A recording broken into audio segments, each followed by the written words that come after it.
A long time ago, on a comics page far, far away.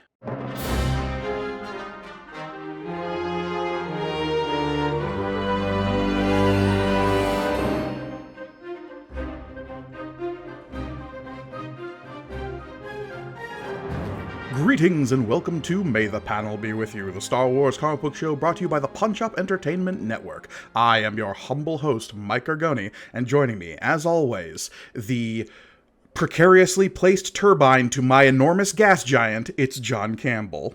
Hello, everybody. Oh, man, it's nothing but gas giants this week on the show. It's gas all the way down. It's gas all the way down is very true. Boy, oh boy, oh boy. Yeah, we pick up from our cliffhanger last week. Yeah, we're back into it. We're in the 70s. We're in those smooth 70s, though quickly approaching the 1980s, and who knows how Star Wars, this brand new franchise, will fare in the coming years. I hear the faint sounds of synths on their way in. Yeah. Because yes, today we are covering Star Wars number 26 from Marvel Comics Group, the original comic book series that launched in 1977. But this issue in particular came out in August of 1979. Wow. And we are still in the Siege at Yavin, or Seg of Yavin, depending on which issue you're reading. Yeah, I still don't know how that one cleared past all those people. They were giant letters, but whatever. Well, let's blame the people who created this thing, because our creative team this issue is fairly similar to what we've had in the past. We've got Archie Goodwin on writing and editing. We've got Carmine Infantino on pencils. We've got Bob Wyacek on inks. Petra Goldberg makes an appearance on colors, and John Costanza over on the letters. Indeed. It's the core team, folks. It's the core team, and of course, the looming specter of Jim Shooter lurking in the background. Just everyone going, how you guys doing? Asking everyone to draw him with a Jerry curl and golden pants. Ah, man. A war, but if it was secret. What if it was secret? Yeah. So, yes, here we go. Boy, I'll tell you, this cover, though, look out, man. There's trouble. Yeah. Let's get back. Let's just dive straight in. This cover here, we are looking at the smoldering corpse of R2-D2. And one of the most beloved characters of the Star Wars franchise. Well, too bad. He's dead now. Look, when the cover proclaims a doom mission, as it has at least a couple of times at this point. They love the word doom in this comic. We had a doom world. Now we have a doom mission. Yeah. No, it's just a matter of time. And we're gonna have some doom cargo later. Maybe sure. Vacation. Doomed love. Yeah. Oh, well, that may very much be the case with some of the romance they're building in this comic. Doomed for reasons the writers could not have foreseen. Oh no! And neither did George Lucas when making these movies. I will fight forever. This is like, George, you didn't know what the fuck you were doing on that, and that's fine. That's fine. Just admit it, though. I don't know why you have to pretend you did. Right. Because yeah, we got Luke Skywalker here in his classic Prince Valiant look. Oh, yeah. Page boy haircut. Infantino loves a Prince Valiant Luke Skywalker. Yeah, 100%. But looking down upon the blasted corpse of R2-D2 with some kind of Scuba Steve lurking behind him. Yeah, who is that guy? Don't know. He doesn't appear in the rest of the issue, so I couldn't tell you. It's so weird that they include him. It's like, I don't know. You better put like a G.I. Joe guy back there. He is like a G.I. Joe bad guy, yeah. I'm here for the glory of Cobra. Sorry, wrong comic. Cobra Minion, parentheses, underwater. Yeah, exactly, yeah. That's the one that they would always have 18 of on the toy rack, where you're like, nobody wanted that. Right, yeah. Look, just because he can only ever fight, what's the water shipwreck? Oh yeah, shipwreck, yeah. Yeah. I play the constant game when I'm trying to list off these old characters. Like, okay, is it a G.I. Joe, a Transformer, or a Masters of the Universe character? Yeah. And those three sort of like slide into each other occasionally. Shipwreck's the navy-looking guy with the parrot. Okay, good. Yeah, shipwreck. Oh boy. So yeah, I don't know why he's included that somebody added that. But yeah, oh no, it's trouble. Kids, your favorite droid is dead. Pick up this issue. Look, R2D2's already been blown up once in this franchise during the trench run, so like this isn't exactly unprecedented. He's at it again. But how we end up in this circumstance is something this comic will actually address, which is an impressive feat for this comic. This actually will pay off. This is not a false lead or false advertising here or whatever. But let's open up this comic because we're back to where we were, which is Luke and Leia on the run from TIE fighters after discovering a secret hidden base on the gas giant of Yavin that had the ability to control weather storms? Or at least the gas on Yavin itself. Unclear. Yeah. And I would say this issue didn't clear it up much more for me. No. It wasn't looking to, but it did. I was genuinely worried at a certain point in this comic because it started to look like we were just doing the Death Star again when they started talking about small trenches used to infiltrate an enemy base to destroy them with single shots. And I'm like, no, we can't just again. I don't know, man. The Star Wars franchise has proven we can just again many times. True. We always default to a trench run. Small deviation from this conversation, but something I did just yesterday is I rewatched all the trailers for the sequel trilogy films. Okay. Just because, like, I've been getting real sick of the vitriol I see online of, like, people shitting on the sequels and yet holding the prequels in such high reverence as though there is, like, some difference in quality. And, like, there is, but to some extent, but they are both inherently flawed. And I'm somebody who is definitely cooled on the vitriol of the prequels, but only in I see what works. But yeah, you can't deny that they like my attitude of the prequels is like, oh, I see what you were trying to do. He still failed to do that, folks. I'm sorry. Right. But in watching the trailers for the sequels again, there was this sense of like, oh man, until I had actually seen Rise of Skywalker, I was super jazzed on these films. Same here. Exactly same here. It's a weird thing where by bobbling that ending, the whole thing is tainted.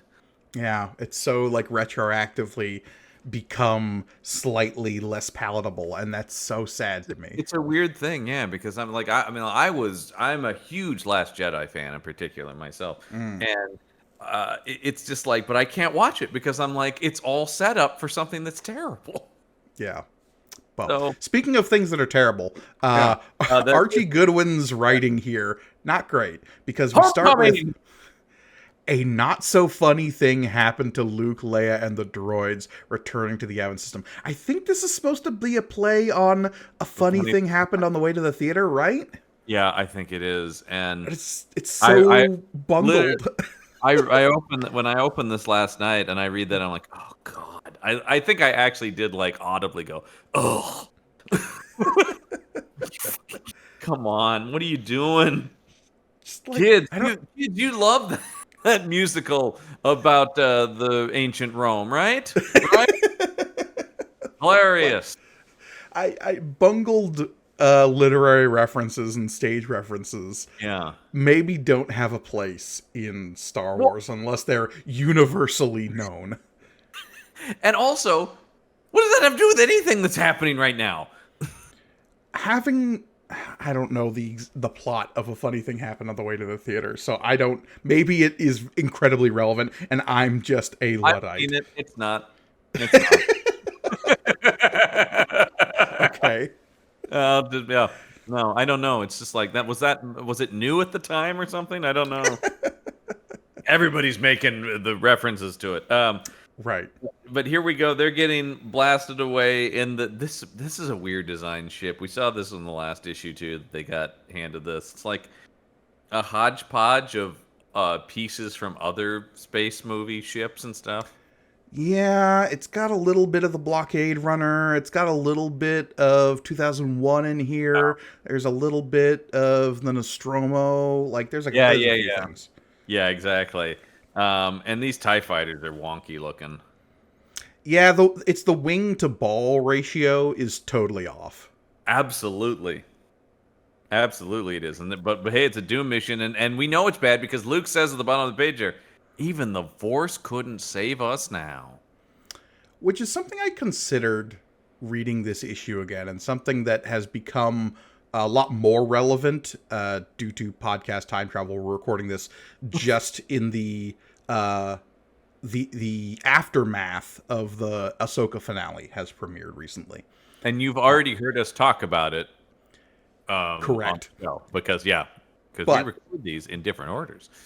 the internet is reacting in some interesting ways, and like the general discussion about the nature of the Force is a hot topic right now, which I always, in all honesty, despite like some of the venom and acid that can be in these sorts of discussions, the fact that there is a lot of talk happening about the nature of the Force makes me happy.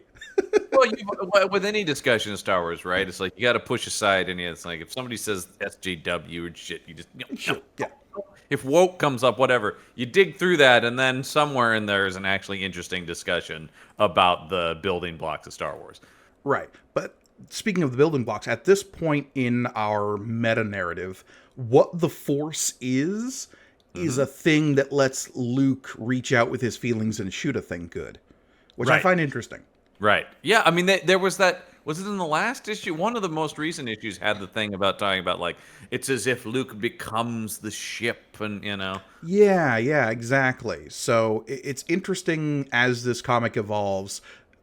It is also trying to figure out on a meta level, like, what is the Force and what abilities does it grant Luke? And that's something this issue in particular sort of grapples with. It's something that going forward, and like you're talking about in the discussions now, the Force has always been purposely vague, right? I mean, like, and so it's always the thing that gets me whenever somebody reacts like, you can't do that with the Force. I'm like, I don't. You seem to have established that, like, if you try hard enough, you could do almost anything with the Force. It's space magic. Yeah. Yeah, I mean, that's the thing. Speaking of Last Jedi, I remember people go like, projecting yourself?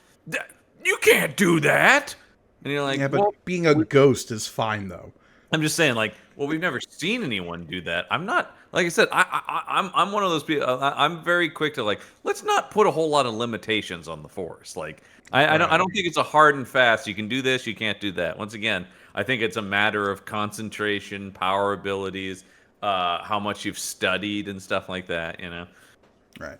But it can't save them now. So on the next page, we get a little bit of clever dialogue from 3PO asking R2 like, oh, why do you think I haven't said we're doomed like I usually do? It's because Luke is saying it out loud. And it's bad. If I'm saying we're doomed, that's just a Tuesday. But right. And I really think, though, we need to Leia needs to talk to somebody about her ever sharpening body, because Between the eyebrows and the boobs and the fingernails, like, she's getting really sharp really quickly. Yeah, like Infantino's art is getting sharper and sharper with each issue. Yeah. We'll talk about Leia later, because something else you need to keep an eye on with Leia in this issue is her hair buns. Keep an eye on those. Okay. It'll be for a page later. Okay, I will. I wasn't tracking that. But yes, we've got... they're shooting... Leia's operating the guns on this ship, which is kind of cool. Once again, the headset on her buns, and then look at what that forces the shape of the headset to be. Because just super wide on the top. Yeah, who would ever design headphones to sit like that? Like, does she have these custom made and she brings these for her? It's like, these would have to be made for... Well, these are for people with crazy space hair buns. Also, the headphones in no way compress the hair. The hair is like given an extra 4 inches of width off of the head, which implies, and it remains rigid. It implies either a particularly light headphone or the strongest of hair. It could be either, knowing Leia. Yeah.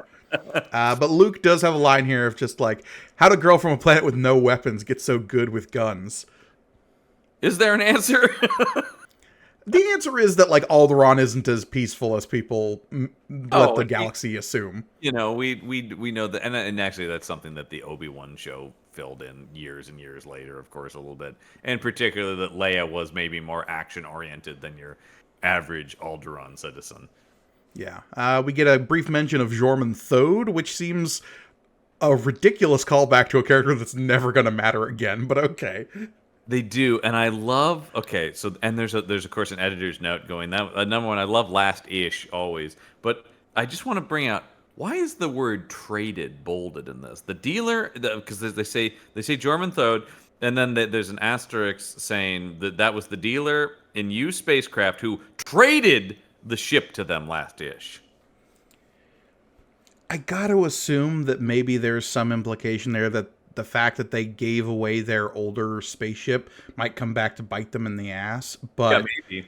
But at least in this, that really stood out to me once again, going like, what? But it won't. Because I'm going to let you know right now, John. Yeah. Jorman Thode appears in one issue of the Star Wars comic book, No. and that was the last one. And What? do you want to know when else he's referenced? When is that? This issue. This issue? Yeah. I just the second I asked, I'm like, of course. It's this one. No, I thought he was going to get a spin-off comic. Damn it. Jorman Thode, Starship Trader. The behind-the-scenes entry on Wikipedia on Jorman Thode is one of the shortest, most dry things I've ever read on a Star Wars wiki. Please enlighten us. The behind-the-scenes of Jorman Thode. Jorman Thode made his first appearance in Star Wars 1977, number 25. Thode was illustrated by Carmine Infantino. There is literally nothing interesting about it at all. Beyond the direct facts of his creation. I will say this. If I ever get to work on a Star Wars thing, I'm putting him in it. Good. I'm saying that now. Play this back to me in a world where Disney's crazy enough to hire me on anything. Jorman Thode will return. John, you're just going to get a single text message from me in the middle of the night that just says, it's Jorman Thode time. There it is. They announce I'm writing a Star Wars movie, and then immediately it's Jorman Thode time. You know it. So they're getting shot at, but what's this? X-Wing fighters, a rebel reconnaissance patrol. They're saved. Pew, pew, pew, pew. Yeah, they're fine. Which I did think, this whole issue, I was surprised at like where the cliffhanger was in the last issue. How much is so quickly dealt with and happens in this issue really threw me. Because it's all of a sudden, it's just like, oh no, we're in trouble. Ah, we're fine. And then, well, wait, we found this thing. Oh, let's go destroy it. My favorite panel in this issue is on the bottom of this page, though. Because, yeah, Luke, Leia, and the droids are fine, but there is this hellscape of wreckage behind them. You've got an entire rebel crew going like, oh, God!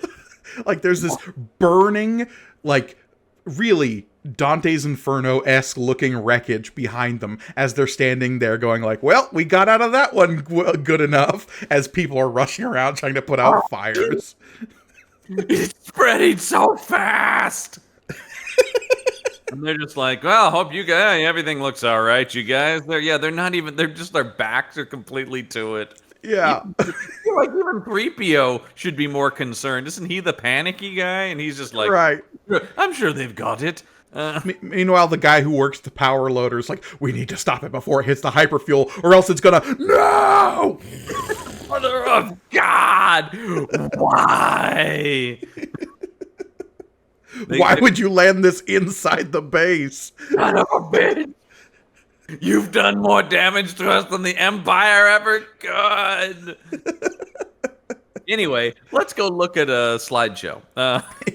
Look, if there's one thing we do whenever we land on Yavin 4, it's go look at slideshows. Also, when we go to this next page here, a couple things I want to talk about. Number one is this lattice work background. Yeah, why is the background suddenly in plaid?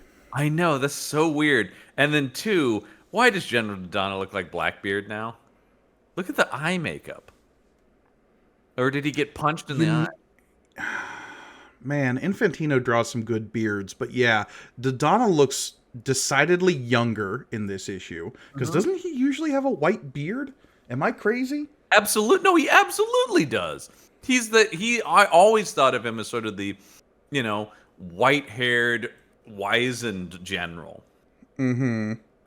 Uh, like we're both like, let me look up what Dodonna looks like. Yeah, I need to be sure now because like super white hair. It's exactly what I thought. It's the whitest of white hair. yeah, okay. So yeah, I'm not crazy. I'm looking at him in the Rebels. Like the Rebels version of him is the whitest of white hair. Even even in cartoon form, it's like his white hair is a key of white hair, big white beard, and then here it's dark haired, and it's really the like either the black eye or the Batman eye makeup. I don't know what's going on with him here. He looks like the shipwrecked guy from the Watchmen, the Tales of the Black Black Freighter. Yeah, absolutely. And he's getting that's why I said like Blackbeard. He's got like a piratey like. Yeah, but And look at these Leia hair buns. oh, I'm saying keep an eye on those. Now they've breached the top of her head. Mm-hmm. They're like slightly taller than the crown of her skull. Going to be like way up over the top of her head by the end of this issue. Just keep watching them. That's all I'm going to say.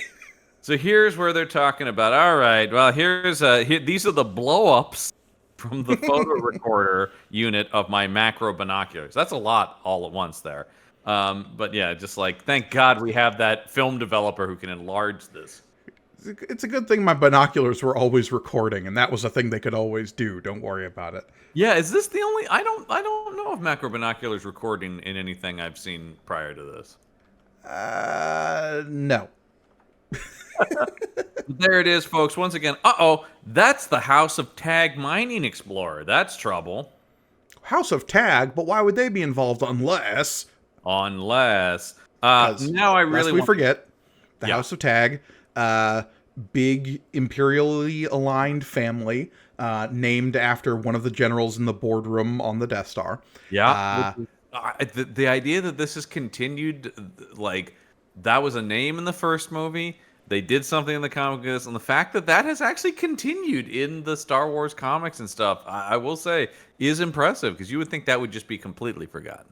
Nope, this is a piece of legacy that is being cemented before our eyes, which is Well. part of the fun of doing this show. Absolutely, and as we've talked about, I actually really like the idea of the House of Tag, of sort of the like aristocratic or bourgeois, families that are part of the empire, but not literally in the like power structure of it. Yeah. So here we get the reestablishment of they're dropping off TIE fighters. The TIE fighters are going to a secret base on the gas giant of Yavin, and somewhere in that base there is a space station or something that can control the weather enough to let the TIE fighters pass into the gas giant proper. Absolutely. Now I want to talk about how these TIE fighters are drawn, Gorgoni, because it appears to me that their engines are firing out of the windows. Ooh, and that bottom left panel there. Yep. Yeah. Because there is a very specific like engine port on the back, and I had to look this up again to confirm basically what I knew from my toys as a kid. Yeah, there's a very specific sort of singular hole where like the exhaust port on a TIE fighter is. He appears to be drawing as if TIE fighters are like symmetrical and both sides look like that, but that is definitely the cockpit window of a TIE fighter. Now, here's a question for you. Hmm.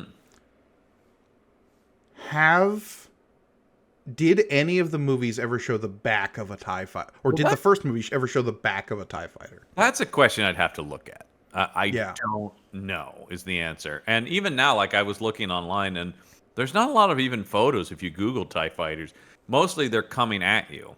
Sure, no, because that's the classic, like, swooping down from the top of frame straight at you is, like, the classic TIE fighter entrance. So it is possible that this is they just don't know what the back of it looks like. And like Yeah. I'm basing that off of that's wrong because I definitely had a toy of a TIE fighter as a kid. So And again, interesting, fun question is those early spaceship designs, there are probably angles that weren't being shown off in a film, so it might have been left to toy manufacturers to figure out what the back of a TIE fighter looked oh, like. that's interesting too. Yeah, I mean, Star Wars being this massive multimedia franchise, there is a lot of stuff we know where it's like, oh, that actually came from an action figure or a book or a thing, stuff we know. I mean, we half try- the background character names just because they needed something to put on a toy box. Well, unless we forget our favorite character, Sleaze Bagano. Sleaze Bagano. I'm a Voberdand stan myself, speaking of the sequels. You gotta love Oberdand, of course. He's a stickler for the rules. Well, where would the rebellion, or I'm sorry, the resistance be without him? It eventually just became the rebellion. Come on. Yeah, because it was always a rebellion. I'm always a rebel in my heart. So we get through this slideshow, and Dodonna getting like real, just ancient Greek philosopher in this top left panel. Yeah, how did he turn from Blackbeard into Aristotle, man? I don't know. Suddenly Plato is having a dialogue. But yeah, just such dark hair, and then this hodgepodge of weirdos around him. I don't know who Commander Willard is, but I don't remember him being a named character. No, but he seems super important now. Commander Willard's correct. Vanden Willard is the character's name. I'm on Wikipedia. Okay, so apparently he does appear in the original movie, but he does not look like that. Not even remotely. He's kind of got like a hawkish nose and like kind of slim features. Yeah, I gotta say though, even when they're showing pictures of him in the movie, I'm like, I don't remember this guy, and I've seen that movie 800 times. Yeah, he's just like another rebel who was around. It's like, what I love too is like, if you go to the Wikipedia for him, all the photos of him, there's no like close up of him. It's all just him in the side of the frame with Leia or something like that. It's like, oh, we can't even get like a good screen grab of this guy because he's such a non-character. Anyway, super confusing though that he looks completely different in this. Yeah, well, so Dodonna's being like, okay, so how do we approach this base? Clearly, the TIE fighters have some way of signaling the base to get in there, but we don't have that because, no offense, our ships are great, but they're kind of old and busted, and House of Tag has all the latest technology. Right, yeah, and so, God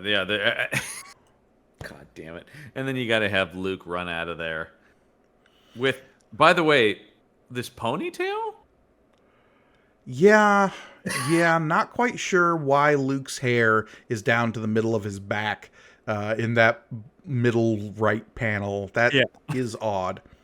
But so he's running lest we forget what we're tracking here, Leia's hair buns are now extending out the back of her skull. God, you're right. Oh my God. I was so distracted by the sudden appearance of a ponytail. I nearly missed that. Wow. Come on, guys. I mean, I know comics are hard, but like, Jesus. Yeah, but so Luke is running out because, wait a minute, that TIE fighter we shot down might still be intact, and that might allow us to use whatever it's signaling to, to get us into the base.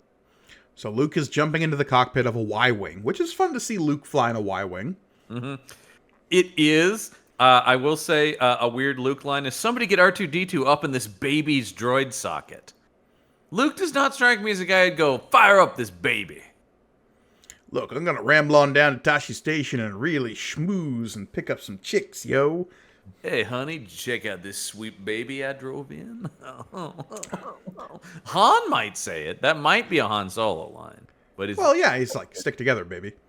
Yeah, Luke is not, fired up. He's not cool enough for this. Where is Solo, by the way? What is this? Don't worry about it. There's no explanation. He's off doing something else. Anyway, we're going to put R2 in there. Luke flying a Y-Wing is very cool. I've always loved the Y-Wing. They're like the station wagons of of Rebel fighters. You know, they're not flashy, but they'll get you there. They get a good safety rating. That's a reliable family vehicle. That is primarily used for strategic bombing runs. But yeah. Of course, of course. And then we don't even want to talk about the A-Wing. Hey, the A-Wing is the fastest ship in the Rebel fleet, all right? That's right, and yet it gets no respect. Yeah, none.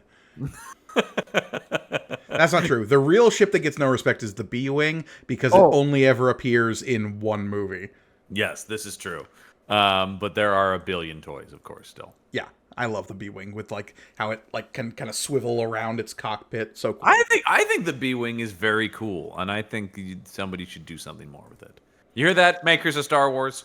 There was a pretty good Rebels episode that like was exclusively about Hera like figuring out how to fly the B-Wing because nobody else really could.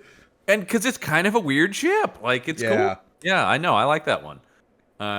More B-Wing is what I'm saying, folks. Yeah, 100%. Come on, folks. So Luke is flying. He finds the crashed TIE fighter, but there is danger in that. For if the fighter is intact, the pilot may be as well. And for some reason, we now must get some internal monologue from a TIE fighter pilot. So goddamn funny. I never... and then a blasted little droid broke the transmission. Pew pew. Yeah, the TIE fighter pilot is signaling to like, hey, I need to get picked up here. And then he sees Luke and R2 approaching his TIE fighter. His internal monologue is like, oh, he must be coming to salvage my ship. Better blow up my ship. Yep. But R2 shuts down the self-destruct detonator. And then he gets vidowed by this guy. Then he gets vidowed. Can we, before we turn the page and look at the wreckage that is R2-D2, can I note that, is this the first time we've seen a Rebel, like, fighter pilot jumpsuit with the mask on, with the helmet? Yes. It's so odd looking. Definitely don't ever have that in New Hope or anything, so. Right? Yeah. Well, and all of a sudden... like, it seems like he just has a breathing apparatus from a distance. When we do turn the page, suddenly he's got like a full weird mask, Luke. If anything, this is the character that appears in the cover, just like colored differently. Yeah, but that's Luke. Yeah. That's what I mean. It's weird. All of a sudden, it's like... I don't understand. Also, when did he have time to get into his flight suit? Didn't we see him leaping into the Y-Wing in his, like, classic white robes? Yes, and he's going... he's going, get R2 in here now, implying I'm not going to go put on my flight suit. If anything, I'm going to go back a couple pages. There's some... Y-Wing? Did he change on the way? It specifically says on the last page, before anyone can get over their surprise enough to protest, Luke is into the skies and on his way. So, wow! Then that makes no sense at all. Also, why would he need a breathing apparatus if they're on Yavin 4, where there's air? Jesus Christ. I know. I don't. Whatever. Yeah. Oh, this whole comics attitude is, yeah, whatever. Yeah, let's look at the horrifying remains of R2 being yanked out of the back of this Y-Wing. Good Lord. Yeah, here they go. They're pulling him up. There's parts of him falling off. It looks grisly, honestly. Well, what's weird is it actually looks like he's more damaged than when he got hit by TIE fighter fire, which you would think would be more damage. Here, a guy just shot him with a blaster, and all of a sudden, R2's like, look at that. There's parts of him, I'm going to use the term sloughing off. Look at that. Yeah. He's melting. If he was made of meat, I would call this a disemboweling. And I do like where it's like, basically everyone is like, oh no, not again. I mean, 3PO has this line here. Oh dear, it's like the Death Star battle all over again. Do you think it will take long to repair him, sir? And this guy's like, ho, he ain't coming back from this. Oh, well, Lord, no. This particular moment speaks to a kind of a running theme, if there can be even one so far in this book, other than cash grab. The theme of, like, droid racism has Yeah. been an undercurrent through this whole book. Well, already Whether this guy's cutting him up for parts. He's like, "Hey, man, we got a lot of other units that we could tear apart this one and improve." Which, if you're looking at it from a purely mechanical perspective of droids aren't people, then it makes sense, right? Because, like, okay, one really badly damaged unit can share parts to a bunch of mildly damaged units. Except for there's an actual distraught droid having an emotional breakdown in front of you. Again, we can never really go into the how droids fit into the Star Wars universe. Horrific, and the less said about it, the better. Holy God! The current crossover event happening right now in Star Wars comics is sort of addressing this a little bit, which I find interesting.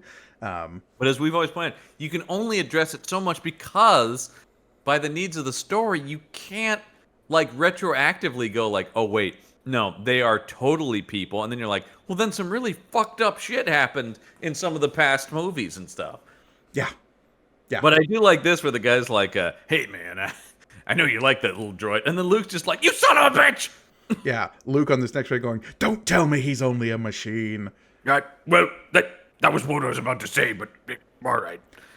Again, Infantino just like with peak beard art here. Good Lord, it is glorious. I gotta look. Did Infantino ever do like a pirate or like a high seas comic? Because he would have gone crazy for like a naval adventure thing with these beards. I mean, we did have that planet full of pirates, John. So lest we forget, Pirate Planet that was Doom World, wasn't it? Yeah, that was the Doom World. Yeah, well, there's lots of Doom in this comic. There's plenty of Doom. You're gonna get a lot of Doom for your buck in this book. And then you got distraught Luke Skywalker looking at the multicolored planet in front of him. Yeah, I think that's supposed to be the gas giant Yavin, right? Which is all kinds of purple and orange. Yeah. So Luke is off staring into the distance as he is wont to do, whether it be with two suns or a gas giant, and Leia's trying to come up and comfort him. Something. That's what's gonna happen. He says he's meditating, but we all know he's just taking a nap. But Leia is afraid he's going to catch his death from cold, so I better bring him his coat. Which isn't his sweet yellow coat from the end of A New Hope. One of the biggest things I love about the Jason Aaron Marvel run is him making that coat such a big part of it, because that is the coolest Luke. Well, no, I'm sorry. It's the second coolest, because the all black from Jedi is the coolest Skywalker Luke. That is badass.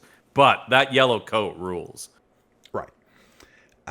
So he comments on the fact that he failed in his original mission, which, if you remember from issue number 8, I know they threw that. Honestly, they put that note, and I'm like, I don't no, right. His original mission when he left Yavin 4 was to find the rebels a new base. He failed because he found the Doom World on accident. Also, but isn't that still just an ongoing mission? Okay, you didn't find a planet on that outing. I don't think it was meant to be like, it's now or never, Luke. And apparently the other pilots they sent didn't come back? Like, how dangerous... Just find a planet somewhere, I don't know. Yeah, literally go anywhere, really. I mean, there's got to be... Spoiler, they're going to go to an ice planet. Yeah, look, there's a nice ice cube out there for them that we haven't found yet. But yeah, it is all of a sudden... Back in he's moping about something that happened in issue 8? Good Lord. Yeah, way to dwell on the present, Luke. That's what Obi-Wan would have wanted. Every mission can't be a success. War just isn't that simple. Ooh, insightful. I mean, look, there's actually some pretty, grim realpolitik stuff that happens in this sequence here, because Leia says that, and then we have Dodonna coming up. I love Dodonna coming up. It's just I heard what you said, and I want to tag on to that. I'm here, too. Yeah. Also, my hair got a lot darker and grayer. And it's good that I've younged up a little bit, because I had to rush up these steps, so... Also, Leia, why in the top right panel are your hair buns now the size of your head? Also, love Leia's purple scarf, because it's a bit chilly outside. It's a bit chilly outside, yeah. Yeah. No, but just not every mission is, and it's just, nor is it fair. What? There are missions from which men cannot possibly return, and yet we still send them. Often we send our best. Luke, you gonna die. Leia's rejoinder with, "But you'll throw away the life of the man who destroyed the Death Star?" And I love the Donna's line here of just like, "If it can prolong the life of the Alliance, Your Highness, yes." Hey, lady, what do you think we're doing here? And then Luke coming back like, "And hey, still standing right here." Yep. Yeah. Everybody's. You're gonna let this man die? You're goddamn right. I'm gonna let that man in front of me die. That is what's gonna happen. He's Luke being like, "Do I have a say in this?" Yeah. Just. I mean, I'll just do the mission. You don't have to be like. But yeah, just this idea about like, I just. It's another thing too, where it's like, get off Yavin. Yeah. Look, we haven't established what the Rebel transport ships look like yet, so they can't leave. Right, because that's the thing we talked about. Like, okay, they have this pretty powerful weapon and base, but it's all Yavin centric. If they get off Yavin, the Empire can't do much from this specific base. Right. Yeah. It's Exactly. not another Death Star. It's not. This thing isn't gonna fly somewhere. Yeah, the Imperial base that's inside the gas giant of Yavin can't follow them, as far as they know. That's kind of what got me about this, where it's like, well, the whole thing, like they mentioned, Luke's mission stuff, we've been trying to find another base, but now the mission is, we seem to just be here, so let's stop that thing. So it's just like, what are you trying to do, guys? Do you want to stay on Yavin or not? Well, this book really doesn't address the idea that the Rebel fleet could just be an extant thing that exists out in space and not require a planet to land on, like it is in Empire and then again in Return of the Jedi. Yes, and something that it does happen in the later the Marvel books. They do that. Yeah, 100%. They're sort of just floating around before they find Hoth, which would make sense. It's like we just got to be on the move. Or like Battlestar Galactica, for that matter. Yeah, totally. Yeah. But this book can't really grapple with that because those ships haven't been designed yet. Nope. But thankfully, the ship they have designed it turns out that the Rebels were just sitting on a TIE fighter in mothballs. Actually, now that I just thought of it, we have a TIE fighter lying around. That's basically what happens. At the bottom of this page, they're like, "Hey, we've had this TIE fighter for a while. That transponder you found in the crash ship, we're going to install it in this. We need our best pilot to fly in there. We've loaded this thing up with enough bombs to destroy a city. Go get them, Luke." We've had this old Hulk for years. You can't say Hulk in a Marvel book. I'm sorry. I mean, you can, and he just did, John. Yeah, well, I know, but it's just like, well, now I just wish he was here. Well, he'd be able to put an end to this Empire lickety-split. Hulk smash Empire. Hulk hate tyranny. But yeah, so Luke flies off once again, shooting out the back of the window there, which is so weird. But oh my god, this how democracy dies, not to thunderous applause. Hulk smash. Very insightful, Senator Hulk. From Planet Hulk. Yeah, it's true. Yeah, the planet of Sakaar and their lead senator. Yeah, Hulk. Hulk disagree with motion on table. Hulk not trust Palpatine. Hulk think emergency powers given to Supreme Chancellor have gone on long enough. Clone Wars is smokescreen. Hulk think Clone Wars is proxy war. So, on this next page, you are proven correct, John, in that they now draw the TIE fighter with the exhaust coming out of what looks like its front. Yeah. It really does. I mean, that's the thing is like, even if they don't have context, why would this be your choice to just make it look the same, though? Like, if you're talking about, if it is the toy companies that decided what the exhaust, the comic book people could have given some thought as to what the engines look like. Instead, implying that anyone on this book is giving anything any thought is your first stumbling block there. Hey, there's a guy on the ground who has no face in this. Ooh, yeah. There's actually two of them there. The one on the left and the one on the right don't have faces. They're just helmets. They have dicks and helmets and no faces. That's really upsetting. I just noticed that now because they're not turned enough that it's just the back of the helmet. No, they're missing faces. That's like a Doctor Who bad guy. Hey, wait, when did we recruit these faceless guys? And then, boy, you want to talk about Goodwin's overwrought narration? Jesus. Well, look, because what kind of example would she be if a princess, senator, well, the Senate doesn't really exist, leader, and symbol of the Rebel Alliance showed that she cries? What? From whence doth this princess weep, John? Man, her whole planet blew up and she didn't cry. So, I'm just Well, she doesn't show. I mean, that is a thing with Leia, and that will be the characterization of her in a lot of expanded universe stuff going forward. Of course, but this is such a goofy and stupid way to show, and the thing about, if she were to cry. I agree with the fact that it is presented melodramatically here, but I think it is like a root of the characterization we will see of her going forward Also, that honestly isn't really addressed in the movies. No. That's one of the reasons I really like the, was it Raqqa who did the Leia miniseries, Princess of Alderaan? I think it was. Yeah, that sounds about right. It's Dodson art, I know, but I think it's Raqqa writing.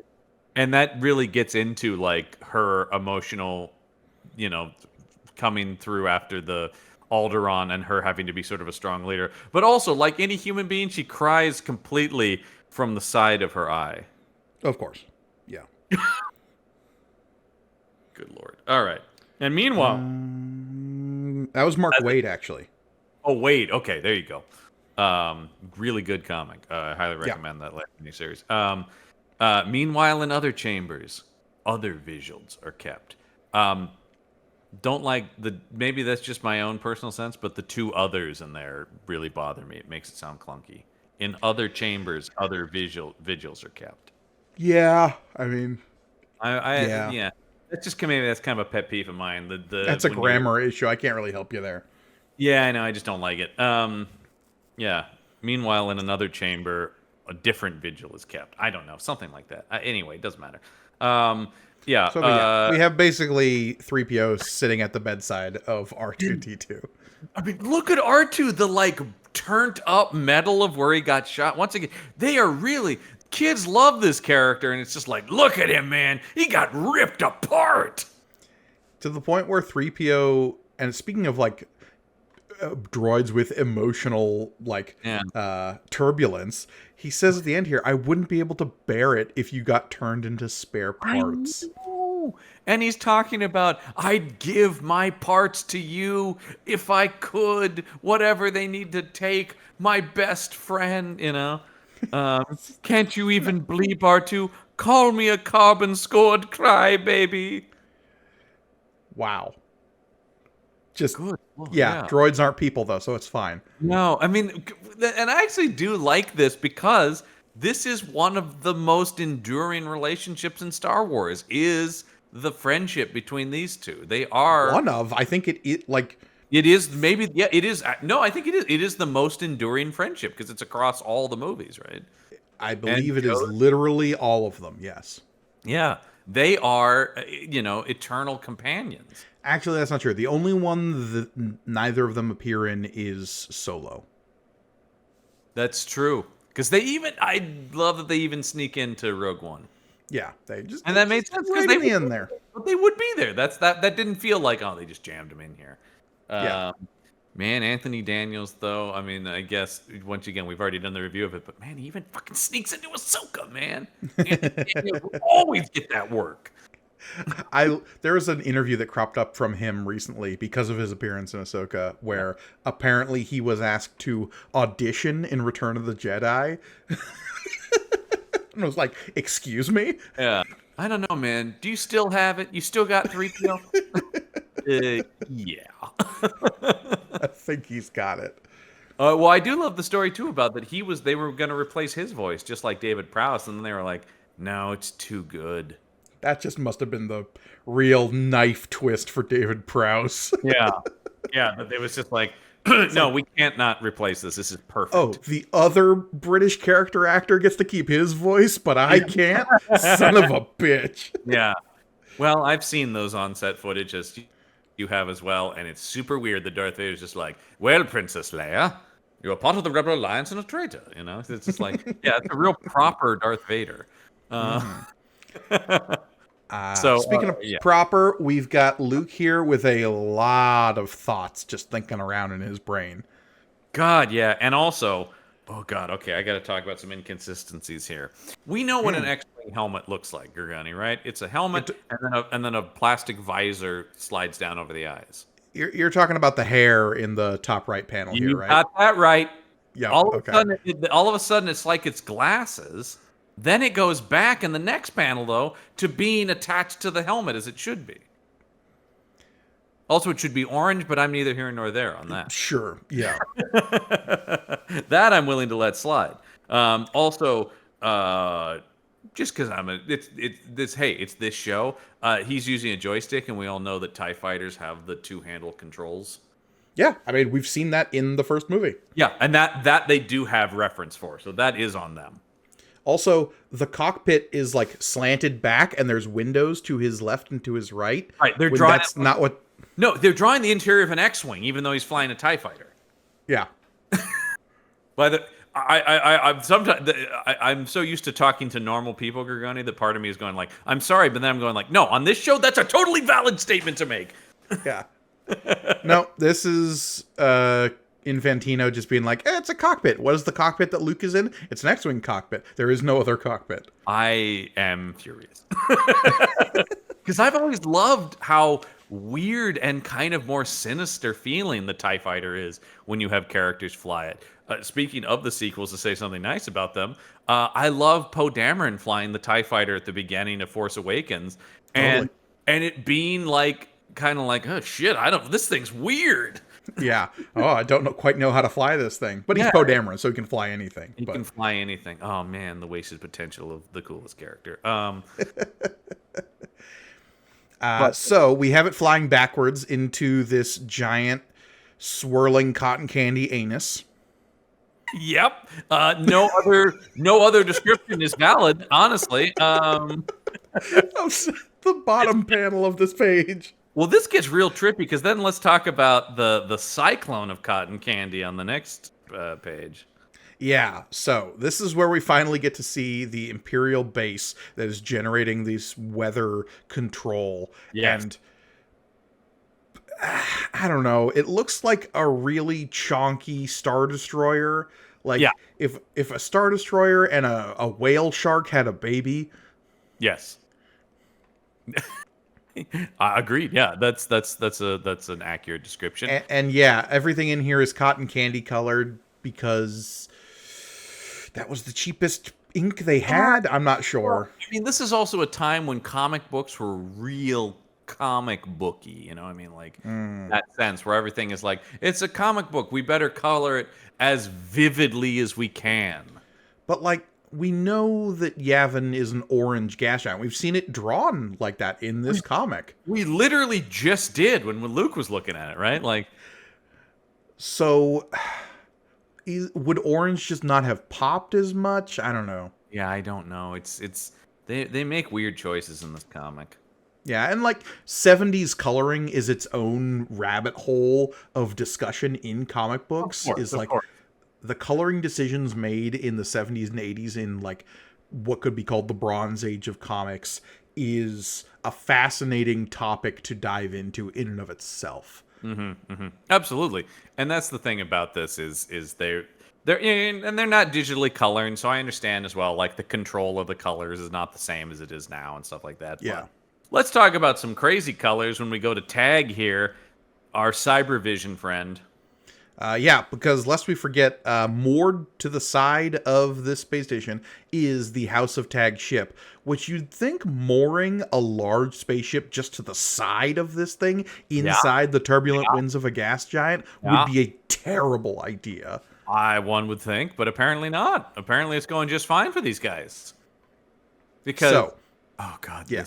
Yeah, okay. Get to Mr. Sinister himself, Baron Tag. Baron Tag with his orange-bladed lightsaber that's the exact same color as the hilt. And his glasses. Damn it. And his red and blue outfit, which wasn't...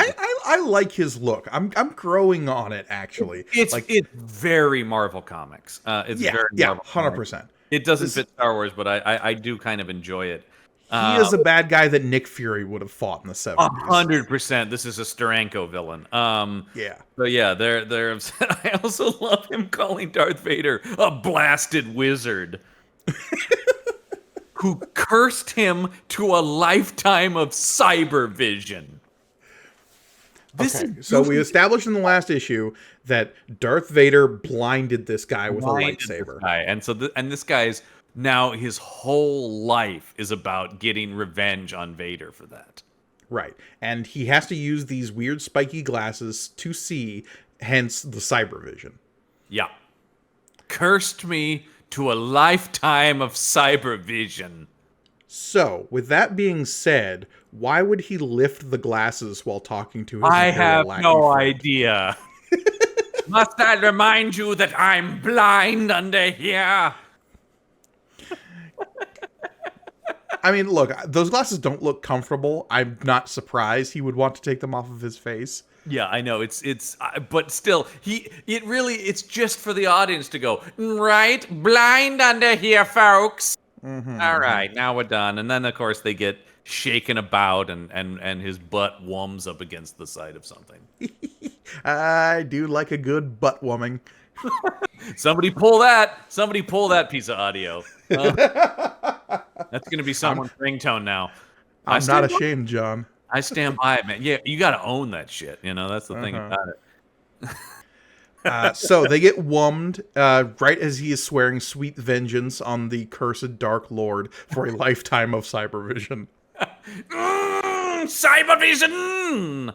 I love a lifetime of cybervision. That's just a fun phrase. Everything about Baron Tag is so comic booky. It's objectively not good Star Wars, but it's such good 70s Marvel, right? Yeah. And so yeah, they're upset because Luke is blasting away at the ship here.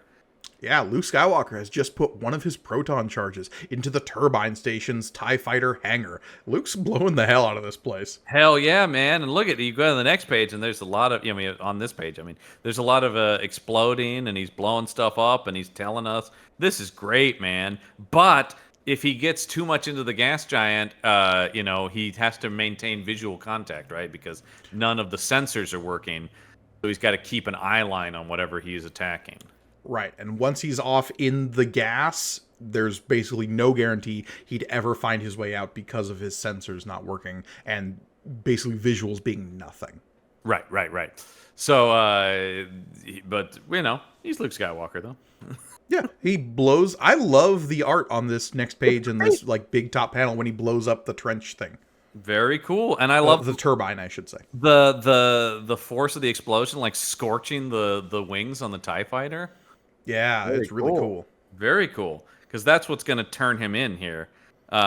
Within instants, the explosive flare that marked the successful accomplishment of his mission fades, and he is alone. This is some really striking art that we get in these next few panels. Yeah, really striking art that would be more effective without alone. I can see that. It's kind of cool and dark. It's actually, this is where Infantino is doing the work. This is always my frustration with older comics, as we've talked about before. They can't just let an image stand on its own and affect you. It always has to be he's so alone. Right. We get this refrain on this bottom right panel that says, alone, fighting to trim and keep together a ship refitted in haste, pushed beyond the capability in desperation. Alone, lost without instruments amid swirling, colliding gases that are the planet Yavin. Alone, no way to mark up or down the path of salvation or destruction. You need the bongo. We need tension bongos, yeah. Yeah, it's a little too much. It's the same thing. It's the same thing with Leia crying. Take away all the wording, and I would have liked just the art of that. because it's striking and it conveys all the emotion we need to understand. But it becomes silly when they're going, a princess can't cry? So on this next page, we have something that we've oft talked about because it is like one of the larger deconstructionist things in comic books that Watchmen does. And so anytime somebody uses it purposefully, it is of note because of how it was then deconstructed in that like seminal book, right? And obviously this book is made years before Watchmen comes out. Of course. But we have our 9-panel grid. Yes. How much more effective would this be if we lost all of the Luke dialogue here? Oh, infinitely so. Because all of it is just blather. Well, he's monologuing. He's talking to nobody. He's talking to himself. And so we have our descriptions on the 4 cardinal panels, the top center, the left, the right, and the bottom center.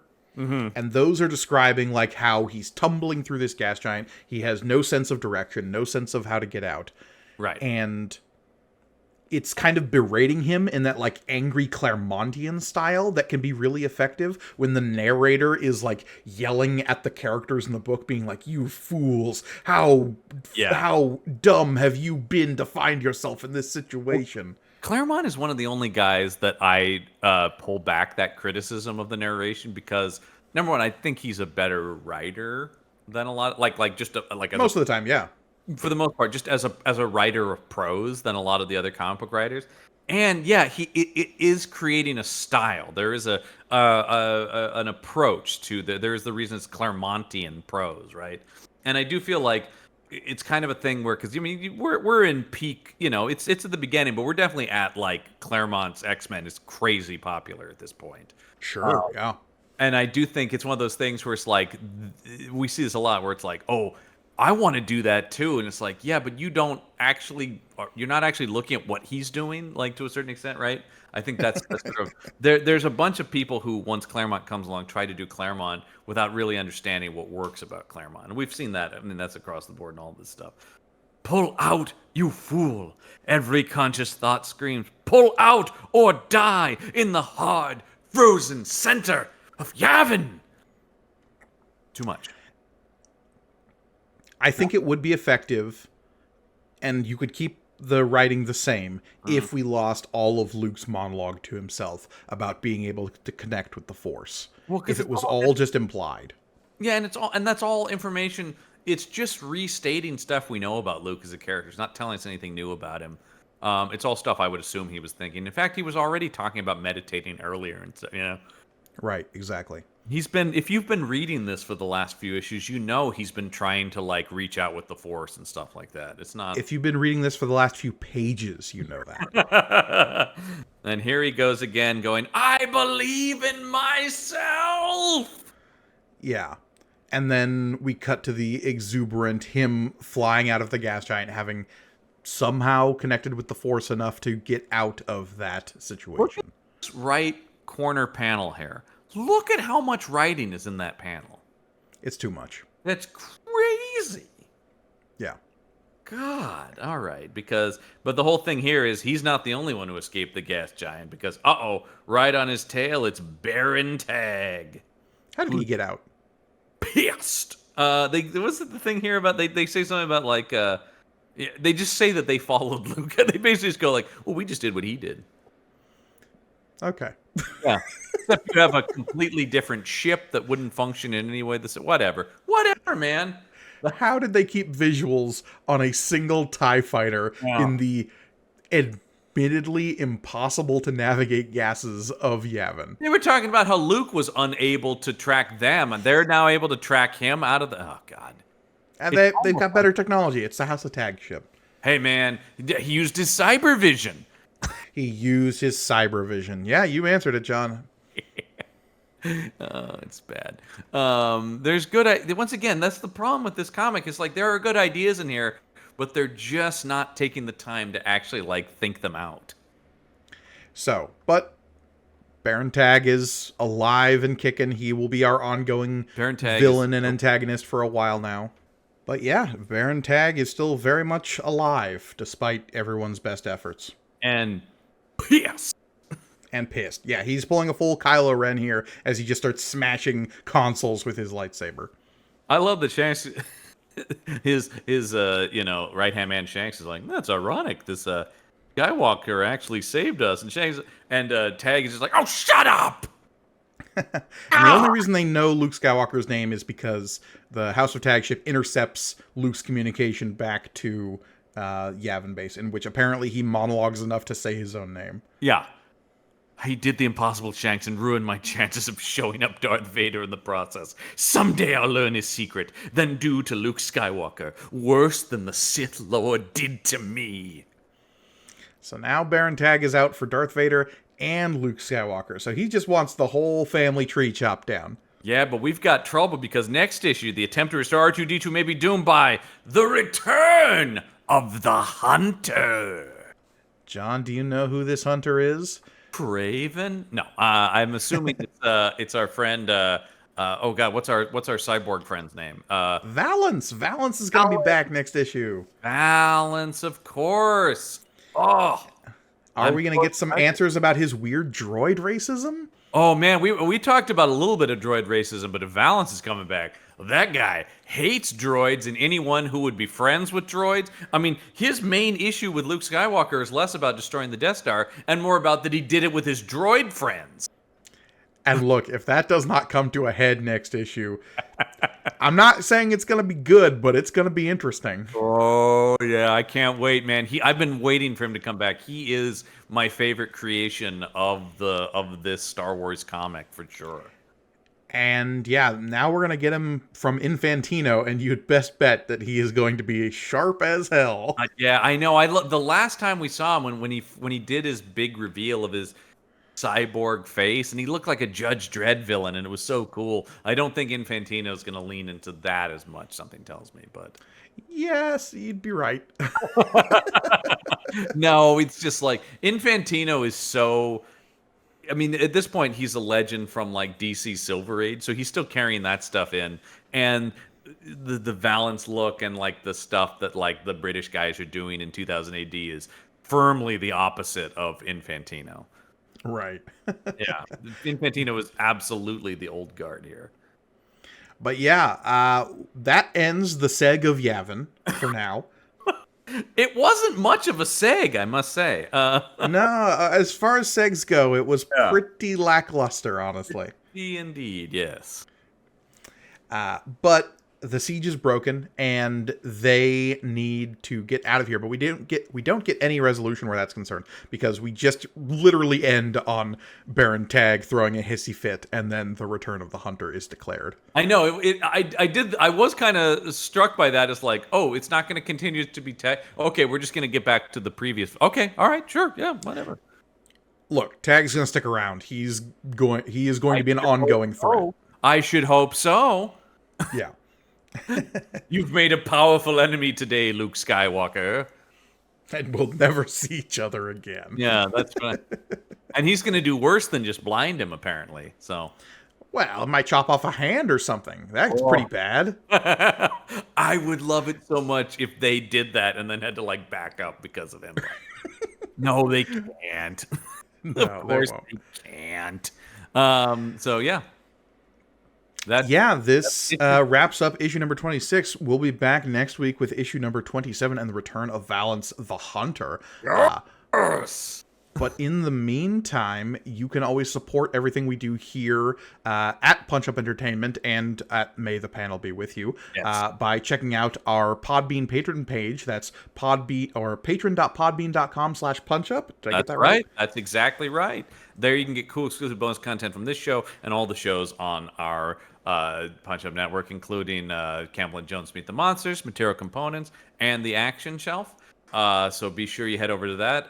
If you enjoy commentaries and stuff like that, the Action Shelf has been doing a series of, because while the Action Shelf is on break, Michael Listman and myself are still doing The Last to Be Curious, where we're going through movie franchises. And I think as of this is coming out, carry the one, we've already done our series about the Halloween franchise. So for Halloween season. So if you're still looking to carry some of that Halloween forward into the winter, you can listen to Michael and I talk about the Halloween movies. It is always spooky season in our hearts. Indeed. Yeah. So, and of course, if you're watching us on YouTube, be sure to like, comment, subscribe below. That's a huge help for us.